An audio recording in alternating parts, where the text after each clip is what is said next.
Alright guys, we are back with another Dokkan battle video, and I literally forgot to do the analysis and overview of the other 8th anniversary lad, the physical Super Saiyan 3 Goku and Super Saiyan 2 Vegeta. So I will do it now because I think it's fair to give them a proper video in which I talk about them, because I literally haven't said nothing about them in all the video I've done. So this is Universe's Last Hope, Super Saiyan 3 Goku and Super Saiyan 2 Vegeta, Super Physical. The leader skill is Power of Wishes and Final Trump card, Ki plus 3 and 170% of stats. And then the 30% is for Connected Hope or Buu Saga.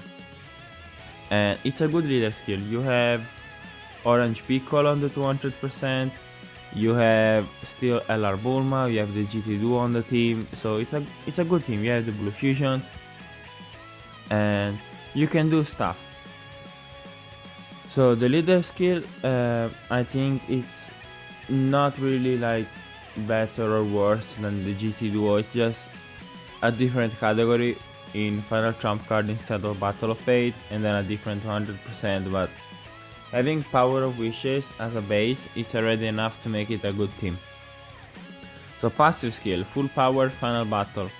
Very similar to the GT Duo, but they do this all anniversary. So the 200% attack and defense at the start of turn, 50% attack and defense when HP is 50% or more, and then all the buffs per key spheres and the additionals are the same.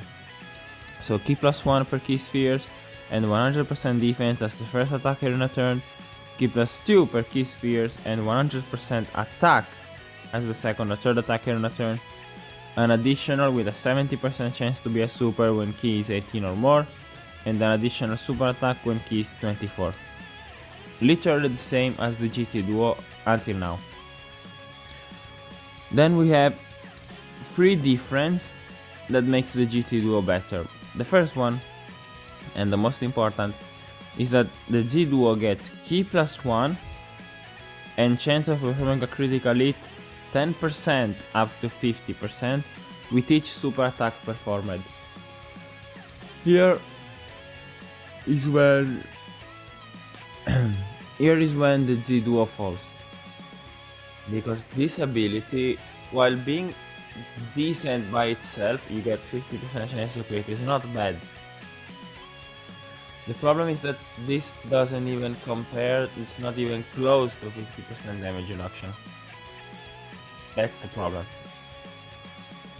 First, because damage reduction is a way powerful ability, way more powerful ability than crits in general. And second, because you can have this fully built up, they just don't crit, you lose the 50-50 and it's just pointless. While the damage reduction is always up, even before attacking. The GT Duo always have 50% damage reduction after you build up. So the super attacks, 12 key, stacks defense, 30% attack for one turn and colossal damage, and the 18 key greatly stacks defense, 50% attack for one turn and mega colossal damage. So there is one way that I will change this unit to make it better. If there is one thing I will do, is to swap this. 100% defense as the first attacker and 100% attack as the second or third. I will swap this. Make the attack as the first attacker and the defense as the second or third. Because then they start with like 250, 220k defense, turn 1. The turn will start, they will get the 100% defense and then they will stack on top of it. So they will have quite a bit more defense. From what I've read, it's like 100k more on turn 1. And it's helpful, because they on turn 1 cannot tank shit. And the good thing would be that their damage will be lower, so they will be easier for them to stack defense. Because one problem that people have is that their defense is good when they stack a lot, but they do so much damage that they just kill the phases so fast and they don't have time to stack. So if they lose it, that attack, and gain a defense, they will need less stack, but they will have more time to stack. So it will be a perfect combo. You do that, and they are better. Not probably on the GT Duo level, but they are better. And then we have the standby condition. They have a standby as well, of course, the newest anniversary mechanic, which this condition is better than the GT Duo. So this one, they have it right. Can be activated when HP is 50% or less, always, or starting from the 4th turn from the start of battle if the character performs 4 or more attacks. So basically, you see, it's not super attacks. So they will do, if they are 24 key, they will do guaranteed 3 attacks, turn 1. And it's very likely that the hidden potential will proc, so you will probably get it even on turn 3. You can't because you need turn 4, but you get the point. It's very easy for them to do 4 attacks. So you can basically do their standby on their 2nd turn probably, but absolutely on their 3rd turn you will have the standby. Which the effect is that they standby for 5 turns, during which charge count increases by 1 per key spheres obtained by all allies. And the passive skill is keep the hope alive. Now we will explain this mechanic.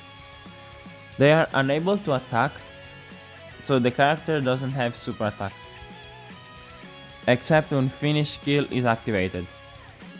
They have 250% defense at the start of turn. They guard and changes key spheres of a certain type to rainbow for 4 turns, and then they get 8% damage reduction per key spheres obtained, and the last part is that they get 500% attack when the finish effect is activated. So basically, you get this unit out. They standby, the card is called Goku and Vegeta, but you see only Vegeta because Goku of course is charging the Spirit Bomb. So basically, you exchange, go into standby. You have Vegeta out.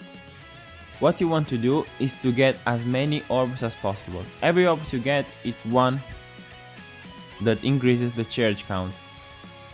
Every charge count you get is more damage to the Spirit Bomb. Every orb you get is more damage to the Spirit Bomb. So this Vegeta rainbow orb changes and you can get more orbs. The more you charge the Spirit Bomb, the stronger it becomes. But specifically, if your charge count is 38 or less, so if you get 38 key spheres or less, you get 15% attack per charge count that you obtained, so 15% attack per key spheres that you obtained, so 15% attack per 38, let's say, you get 38 key spheres. And then you causes ultimate damage to the enemy. This is a, not fan made, but like created Spirit Bomb. It's like a what if Goku charged and launched the Spirit Bomb because before it was fully completed. You get a cool chaos screen with Mr. Satan and Vegeta, but that's it. Then the Super Spirit Bomb. Your charge count needs to be 39 or more. And now the attack you get per charge count obtained, it's 20%, so not 15. Which is a lot more damage if you think about, because it's 5% per 39 minimum, and you do super ultimate damage to the enemy instead of regular ultimate. So their Spirit Bomb, considering they get this, the 500% attack, and then they get this, like with it, if you have support, their Spirit Bomb is probably the strongest attack in the game. Like single attack, it's between them and the Blue Kaioken Goku Spirit Bomb, like as the strongest nuke that you can get, because you don't have to stop at 39. You have 5 turns. If you can get, let's say, 10 orbs with Vegeta, and then you get 7 orbs with the next character, and then you get 3 with the next character, you have 20. On the next turn you get 20 as well, so you have 40. On the 3rd turn, if you want to do it, you can put Vegeta in the last slot. You get orbs with the first character, let's say you get 5, orbs with the next character. Let's say you get 10, so you have 55 orbs, and then you can drop the Spirit Bomb with 55 orbs. But you can have 60, you can have 70, you can have 80, whatever. You can use even items to change the orbs and get more orbs. Like, there is not a limit. You have 5 turns, so the maximum possibility is 23 orbs for all the slot of the characters for 5 turns, and then you drop the Spirit Bomb. But that's it. You can have all the change count you want. Then the Link skill is Saiyan Warrior Race. Golden Warrior and Super Saiyan are in the Super Saiyan 3 and Super Saiyan 2 form. When you are in the Goku and Vegeta form, they became Saiyan Lineage and Tough as Nails. Experienced fighters prepare for battle, first battle, and legendary power are for both forms. The category then are Majin Buu Saga, Pure Saiyan, Joined Forces, Final Trump Card, All Out Struggle, Battle of Wits, Connected Hope, Mastered Evolution, Battle of Fate, Power Beyond Super Saiyan, Bond of Parent and Child, and Power of Wishes. So, to conclude this unit is amazing. One of the top 10 LR in the game, probably top 10 units in the game as well. And Z tier, very good, amazing, whatever you want to say. They have a true weakness, that is, they can get caught with super attacks and very easily. And this weakness has caused many people to dislike them, including me. I'm not a fan. They are very good, and if you really want to use them and you can find a way, they can be very impressive. And I think especially if you have them at like 55 or 69%, in which they are doing damage but they are not obliterating like at Rainbow, they can be very effective. The standby is amazing. The Spirit Bomb again is one of the strongest attacks in the game. I think it's the first one or maybe the second. Maybe Blue Kaioken and Goku Spirit Bomb can be better, but we are on that level, like the two powerful attack in the game. And they have good link set, they have good categories, good leader skill, everything is good. Again, their only weakness, they can be caught very easily turn 1 and turn 3. If you get to turn 5 and they can attack, that's where it starts to be like, okay, now they're too tanky for the boss to really do something, like, unless it's Metal Cooler Core. But the thing is, if you're on turn 5 against the Metal Cooler Core, you can choose to go into standby and just charge the Spirit Bomb. Many people have said like, okay, but I don't want to lose the damage, because they do, of course, the damage in their base form, and the base Vegeta cannot attack, which makes sense, but you are still charging the Spirit Bomb and you're getting the slot 1 Rainbow Orb changing unit. So it's a worth like exchange in my opinion. I understand that Vegeta doesn't do damage, so it's like, why I have to exchange? And then yeah, I dropped this nuke, but maybe them in 2 turns would have done basically the same damage. But the thing is that, yeah, maybe they would have done it, but that Vegeta is tanking that super attack that would have killed them. And maybe Vegeta is even doing more damage than them. That's the point.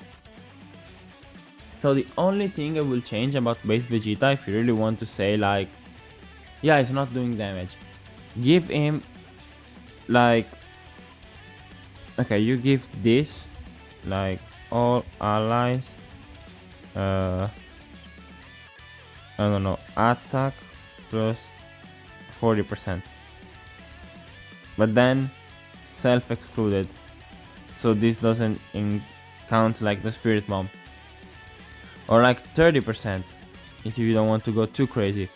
If you give him this, then you can say, okay, I'm exchanging into Vegeta. He's doing like no damage, but he's helping my rotations to do more damage. So it will be helpful for like the rotation, if you really want, but I think it's perfect as the way it is even now. So let me know what you guys think about the Dragon Ball Z Duo, LR Super Saiyan 3 Goku and Super Saiyan 2 Vegeta. Again, I'm not the biggest fan of them. I did only the discounts, but then I didn't do a rotation of them. I don't want to to summon for them. I really don't care, but they are a very good unit. Let me know what you guys think, and I see you guys in the next video.